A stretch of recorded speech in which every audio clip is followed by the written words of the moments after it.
What if survival in the wild depends not on strength, but on loyalty? This is a real discovery that challenges everything we believe about nature.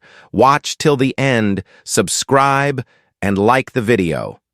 Rachel Monroe stood alone in the open savanna, the late morning sun hanging high above the horizon, bleaching the land into shades of gold and dust. At 34, she had already spent more than a decade studying large predators, yet the African plains still commanded her full respect. The air shimmered with heat, and the wind carried the dry scent of cracked earth and withered grass. This region had not seen real rain in months. Prolonged drought, followed by minor seismic activity, had changed the land itself. Deep fissures had begun to appear across areas that were once solid ground, splitting the savanna as if it were fragile glass. Rachel adjusted the straps of her backpack and wiped sweat from her brow. Today's task was routine by professional standards. She was surveying the area to assess how recent geological changes might be affecting lion movement and hunting patterns. Several prides had shifted their territories unexpectedly, and the data collected here would be crucial for an upcoming report intended for American research institutions and conservation organizations. She unpacked her drone with practiced efficiency. The machine was compact, reliable, and familiar, almost an extension of her own senses by now. After a final systems check, Rachel launched it into the air. The soft mechanical hum rose above the whispering grass as the drone climbed, giving her a sweeping view of the savanna from above. On the tablet screen, the land unfolded in slow, steady motion. Dry riverbeds snaked through the plains like scars. Herds of antelope moved cautiously between sparse patches of green. Everything appeared normal at first, grim but predictable. Rachel guided the drone farther east, toward an area where satellite images had recently detected unusual surface fractures. Then she saw movement where there should have been none. Near the center of the screen, a long, jagged crack cut through the earth, stretching farther than she could immediately measure. It was darker than the surrounding soil, a shadowed wound splitting the land open. Rachel slowed the drone and lowered its altitude. At first, she thought the movement was just heat distortion or falling debris. But as she zoomed in, her breath caught. At the bottom of the fissure, something large shifted. Rachel's fingers tightened around the controller. She adjusted the camera angle, zooming further. The image sharpened, and what she saw made her heart sink. A lioness lay wedged at the base of the crack, her body pressed against the stone walls on either side. She was alive. That much was clear. Her chest rose and fell, slowly, unevenly. One of her forelegs twitched weakly, scraping against the rock. Rachel froze, staring at the screen. In all her years of fieldwork, she had never witnessed anything like this. The lioness did not snarl or bare her teeth. She did not even look up at the buzzing drone. Her eyes were half open, dull and unfocused, as if she no longer expected anything from the world above. Her once powerful frame was painfully thin. The outline of her ribs was visible beneath stretched skin, and her coat had lost its healthy sheen, appearing dusty and brittle. Rachel lowered the drone further, careful not to startle the animal. The crack was deeper than she had assumed, far too deep for a lion to escape by jumping or climbing. The walls were steep, nearly vertical, offering no natural footholds. This was not a place an animal could leave once it had fallen in. A wave of shock washed over her, followed by a tight, sinking feeling in her chest. How long had the lioness been down there? As Rachel scanned the area around the fissure, something else caught her attention. Scattered near the edges of the crack were bones, several of them, cleanly stripped. Some were large, likely from antelope. Others were smaller. Rachel's confusion deepened. If the lioness was trapped, how had she survived long enough to reach this state of extreme malnutrition?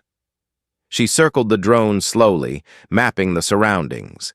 More signs appeared. Faint paw prints, partially erased by wind but unmistakable to a trained eye. They approached the crack from multiple directions, then turned away. These were not the chaotic marks of scavengers. They were deliberate, repeated, recent. Rachel felt a chill that had nothing to do with the heat. Someone, or something, had been coming here regularly. She focused the camera directly above the fissure. The shadows inside revealed more details. Near the lioness's head were fragments of dried meat, gnawed but unmistakable. Food had been dropped down into the crack. Not once. Many times. Rachel leaned back slightly, her pulse quickening. This changed everything. The lioness had not been abandoned completely. Against all instinctual logic, members of her kind had been feeding her. The realization was unsettling and profoundly moving at the same time. Rachel landed the drone and stood silently, looking out across the savannah. The wind stirred the tall grass, hiding and revealing the land in slow waves. Somewhere beyond her line of sight, lions were moving, watching, living their lives under the same unforgiving sun. Her mind raced through possibilities. A lone lioness would never survive months trapped like this without help. This meant a pride was nearby. It also meant there was a story behind this fissure, behind this lioness, and behind the strange loyalty that defied the brutal efficiency of the wild. Rachel glanced back at the crack in the earth. From above, it looked almost peaceful. Just another feature carved by time and nature. But she now knew what lay beneath the surface. A life suspended between survival and death. She felt the weight of responsibility settle heavily on her shoulders. This was no longer a routine survey. And whatever had happened here did not begin today. Rachel stayed near the fissure until the light began to soften, her thoughts looping around the same question with growing urgency. The bones, the tracks, the scraps of meat down below, none of it fit the simple explanation of an accident. The lioness's condition spoke of a long, brutal stretch of time, yet the evidence above the crack suggested she had not been left entirely alone. If lions were still coming here, then this place was not just a trap. It was a turning point. As the heat eased slightly, Rachel's mind began to assemble a picture of what must have happened, not as speculation for entertainment, but as a careful reconstruction drawn from what she knew about pride dynamics, territory, and survival under pressure. Not long ago, this lioness had been strong. In this region, resources were everything, and leadership was not a ceremonial title. It was a daily responsibility measured in decisions that kept others alive. The lioness Rachel had seen below was not the kind that drifted at the edges of a group. She carried the marks of experience in the way her body was built, in the quiet endurance written into her posture, even while trapped. She had the look of an animal that once moved with authority. Before the earth split, the pride had known a rhythm that, while harsh, could still be called stable. The drought was already tightening its grip, shrinking waterholes and thinning herds. Yet the lions had adapted. They timed their movements carefully. They guarded their young with more vigilance. They avoided unnecessary conflict. In that tense balance, the lioness had been central, not only for hunting but for keeping order when stress made tempers sharp and decisions risky. Then came the day the ground gave way. It started like many hunts in a dry season. The pride had tracked prey over long distances, following scent and movement across the brittle grass. The heat was heavy, pressing down on every breath. The animals they pursued were faster than usual, desperate and alert because they too were hungry and exhausted. The chase led across an area where the soil was cracked and uneven, where the land had become unreliable underfoot. In such conditions, a single misstep could be the difference between success and injury. The lioness pushed forward anyway. The moment the earth collapsed was sudden, violent, and silent all at once. 1 second she was running, muscles working in perfect coordination, and the next, she was falling. The ground beneath her fractured with a dull break, opening into a narrow split that had been hidden by dust and dry grass. She dropped hard into darkness, her body striking rock, her breath knocked out of her. The walls were too steep. The space was too tight. When she tried to leap upward, her claws scraped stone and found nothing to hold. Above her, the pride gathered fast. At first there was confusion, then panic. Lions are not creatures of helplessness. They do not accept it easily in themselves or in others. The pride crowded the edge, peering down, calling out, circling for an angle that might offer a way to reach her. Some pawed at the loose soil, sending dirt and small stones tumbling into the crack. Others paced back and forth, restless, agitated, unable to reconcile the sight of one of their own, trapped in a place the land itself had created. They tried. They tried with the blunt force available to them. They tried with claws and teeth. But the fissure was not something that could be dug open in time. Every scrape only made the edge less stable, increasing the risk of another collapse. No lion could climb into it without also becoming trapped. And there was no route down that did not end in the same steep walls and broken rock. Hours passed. Then the first night. The lioness below kept moving, searching for any angle, any foothold, any weakness in the stone. She called out, not in fear, but in the instinctive demand for connection. The pride answered from above, their voices carrying across the open savanna. Yet when the sun rose again, nothing had changed. The crack remained a prison. The days that followed dragged the pride into a crisis it could not solve. A pride survives by moving. It survives by hunting, by following prey, by shifting to water when the land dries out. But a trapped member chained the group to one point on the map. They could not leave her behind without breaking something fundamental. Yet staying meant hunger. The drought did not pause for loyalty. The savanna did not reward patience. Food became harder to find. The lions grew thin. The young grew weaker. Tension built in the spaces between them, in the shortness of their movements, in the way they watched each other when night came and danger moved through the grass. And with time, the balance of power began to shift. In any pride, leadership is tested when survival becomes uncertain.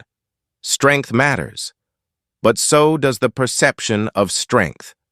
A leader must be able to move, to hunt, to protect, to command. A lioness trapped below the surface could not do any of those things, no matter what she had been before the fall.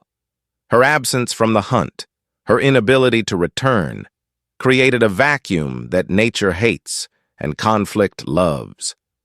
A young male appeared at the edge of that vacuum. He was not a stranger, not an outsider who stumbled in by chance. He had been near the pride already, waiting in the way ambitious predators wait, reading weakness in the air. He was strong, and he was patient. He watched the group wear itself down, watched their loyalty fracture under hunger, watched their routines collapse into arguments and restless circling. Then he stepped forward. He did not need to fight the lioness trapped below. The land had already done what he could not do with claws. All he needed was to present himself as the future. In the harsh math of survival, a pride cannot follow a leader who cannot move. That truth, cruel as it was, spread through the group like dry fire. The young male claimed authority. The pride's response was not unanimous.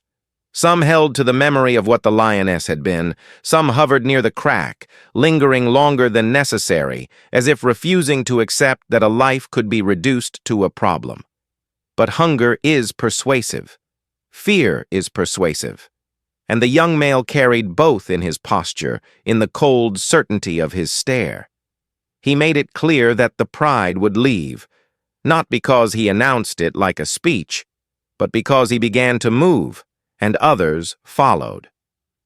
One by one, the group pulled away from the fissure, turning their bodies toward water and prey, and the only future that did not end at the edge of an open wound in the ground.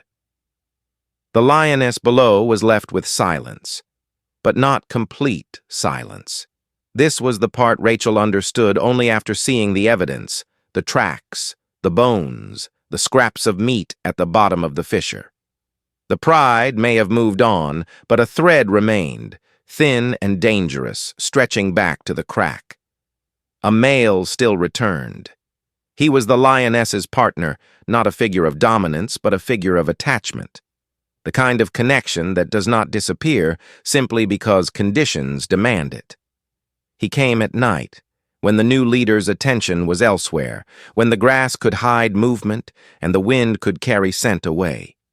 He hunted what he could, small prey when large prey was scarce, scavenged when scavenging was all that was possible. Then he dragged pieces close to the fissure and dropped them down into the darkness.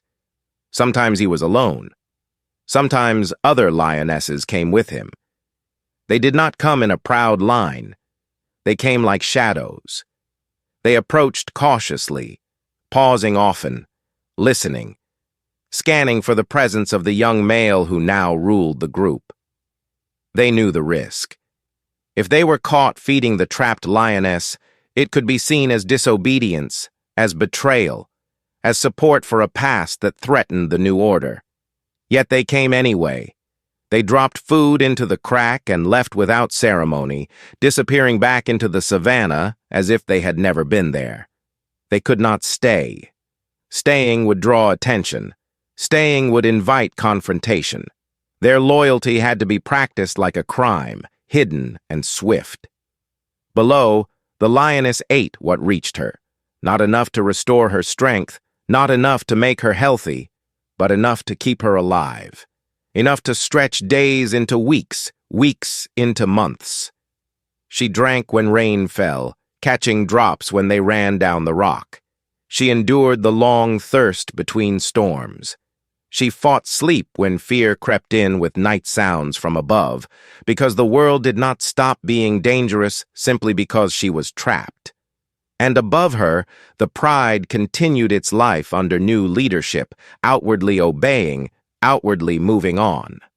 But the repeated tracks and the growing scatter of bones around the fissure told the real story. The old bond had not been severed completely. It had been pushed underground, like the lioness herself, kept alive by those who refused to let it die. By the time Rachel found the crack, the lioness had reached the edge of her endurance. Her body was failing, her eyes were dim, but she was still breathing because someone, again and again, chose to return. Standing near the fissure, Rachel finally understood why the scene felt so impossible. This was not only a tragedy of nature, it was a test of loyalty under pressure, and the results were written in the dust. And now that she had seen it, she could not pretend it was only the past. The lioness was still there, at the bottom of the earth, waiting whether for rescue or for the moment the visit stopped. Rachel did not leave the fissure that night. As the sun slipped below the horizon and the savannah cooled, she set up a small observation point at a careful distance, far enough not to disturb whatever still came to this place, close enough to watch. Darkness settled quickly, and with it came the layered sounds of the plains, insects, distant hooves, and, far away, the low calls of predators moving through tall grass. Her thoughts were no longer focused on data collection. What lay before her was no longer an abstract case study or a geological anomaly. It was a living animal, trapped and fading, sustained only by an act of loyalty that existed in defiance of survival logic. Rachel knew that if nothing changed, the lioness would not last much longer. Whatever strength she still had was borrowed time. At first light, Rachel made the decision she had been circling since the moment she saw the drone footage. She contacted the reserve authorities and formally reported the situation. She described the fissure, the trapped lioness, the evidence of prolonged survival, and the urgent need for intervention. Her request was precise, professional, and framed within established conservation protocols. The response came hours later. It was a refusal. The area, she was told, fell within a protected zone where heavy intervention was strictly limited. The fissure itself was considered a natural geological feature, Attempting a rescue would involve equipment, sedation, and ground alteration, all of which carried risk not only to the animal, but to the landscape. There were also safety concerns. A trapped lioness, even weakened, was unpredictable. If something went wrong, responsibility would fall on those who authorized the operation. Rachel listened, thanked them, and ended the call. The words followed her long after the signal dropped. Protocol, risk, regulations. Each one was familiar. Each one had its place. But none of them addressed the simple truth that the lioness below was dying slowly, and that every day of delay reduced her chances further. Rachel returned to the fissure and looked down again. The lioness did not move when she heard footsteps above. Her breathing was shallow now, her body pressed against cold stone as if the earth itself were holding her in place. Rachel felt the weight of the choice in her chest. She could document. She could record. She could walk away and write a report that explained why nothing was done. Instead, she did something else. She retrieved the drone footage, edited it carefully, and sent it to colleagues in the United States. She sent it to journalists she trusted, to researchers who understood the power of public attention, to organizations that had leverage where individuals did not. She did not exaggerate. She did not dramatize. She let the images speak. The response was faster than she expected. Within hours, the footage began circulating. By the next day, it had reached American media outlets. Viewers saw the narrow crack in the earth, the emaciated lioness at the bottom, and the unmistakable signs that she had been kept alive by others of her kind. The questions came quickly and loudly. Why had no one intervened? How long had she been there? Was she being abandoned to die because of bureaucracy? Pressure mounted. By the second evening, Rachel received another call. This time the tone was different. A rescue operation would be authorized, under strict conditions. It would need to be conducted with minimal environmental impact. It would require veterinary oversight. And it would have to happen immediately. Rachel did not hesitate. The team arrived before sunrise. Vehicles rolled quietly to a stop near the fissure, headlights dimmed to avoid unnecessary disturbance. Veterinarians, rangers, and technical specialists moved with focused efficiency. Equipment was unloaded: ropes, harnesses, sedatives, lifting systems designed for difficult terrain. There was no room for mistakes. The fissure was narrow, the walls unstable, and the lioness's condition uncertain. The first step was assessment. From above, the veterinarian confirmed what Rachel already knew: severe malnutrition, dehydration, muscle atrophy. The lioness had survived far longer than expected, but she was close to collapse. Any sudden movement could trigger shock. Sedation would be necessary, but it had to be light enough to avoid suppressing her already weakened breathing. A dart was prepared. Rachel stood back as the veterinarian took position. The moment was tense, quiet in a way that made every sound feel too loud. The dart flew cleanly and struck the lioness's shoulder. There was no roar, no resistance. She barely reacted. Her body simply sagged slightly as the sedative took effect. The team waited, watching carefully. Her breathing steadied, slow but consistent. Then the work began. Ropes were lowered into the fissure, secured to anchor points placed with precision to avoid further collapse. A harness was carefully fitted around the lioness's torso by a specialist lowered partway down, moving slowly, speaking softly, as if sound alone could offer reassurance. Every adjustment was deliberate. The margin for error was thin. As the lift began, tension ran through every line. The lioness's body rose inch by inch, scraping lightly against stone. Small fragments of rock fell away, tapping against the walls as gravity reclaimed them. Above, the team coordinated silently, eyes locked on the animal and on each other. Halfway up, the lioness shifted. A collective breath was held. For a moment, it seemed as if her body might slip or twist in the harness. The lift paused instantly. Commands were whispered, Adjustments were made. The ropes steadied. Slowly, the ascent resumed. Minutes stretched long and heavy. Finally, her head cleared the edge of the fissure, then her shoulders. Then, with one final controlled pull, her entire body was lifted free of the crack that had held her for so long. She was placed gently on the ground, supported by blankets and hands that moved with careful urgency. No one spoke. The lioness lay still, sedated, her sides rising and falling. Up close, the damage was impossible to ignore. Her frame was skeletal, her muscles were wasted. Her coat was dull and patchy, yet she was alive. Against probability, against time, she was alive. The veterinarian immediately began treatment. Fluids were administered. Nutrients were introduced slowly. Her vital signs were monitored constantly.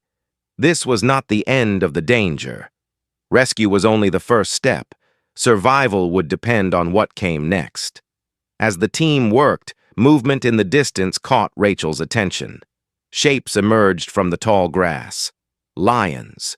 They did not rush forward. They did not roar or charge. They approached cautiously, stopping at a distance, watching. Several lionesses were there, along with the male Rachel had seen traces of in the footage. He stood slightly apart, his posture alert but restrained. Farther back, another shape lingered. The young male. He did not come closer. He watched from a distance, his presence heavy with tension. This was his territory now, his authority. The return of the lioness threatened that balance in ways that did not require sound to communicate. For a long moment, the Savannah held its breath. Then the lions near the rescue site lowered their heads slightly, a subtle gesture of recognition. They did not interfere. They did not retreat. They waited. Rachel realized, standing there, that the rescue had changed more than the fate of a single animal. It had reopened a story the land itself had tried to bury. And as the sun rose higher, casting light over the fissure now empty, it was clear that the final outcome had not yet been decided. The lioness was free, but what awaited her beyond the edge of that crack remained uncertain. The hours following the rescue passed slowly, measured in shallow breaths and careful monitoring rather than movement. The lioness remained on the ground where she had been placed, her body still weakened by months of confinement and deprivation. Intravenous fluids continued to flow, restoring balance little by little. The veterinarians worked with quiet focus, adjusting doses, watching for signs of distress, ready to intervene at the slightest change. Rachel stayed nearby, observing in silence, aware that this stage was as critical as the rescue itself. As the sun climbed higher, warmth returned to the Savannah, and with it came subtle signs of life in the lioness. Her ears twitched. Her breathing grew more regular. The dull emptiness in her eyes began to lift, replaced by faint awareness. When the sedative wore off further, she shifted slightly, testing her weight against the ground, then stilled again, conserving what little strength she had regained. Not far away, the pride remained. They did not scatter when vehicles moved or when human voices carried across the grass.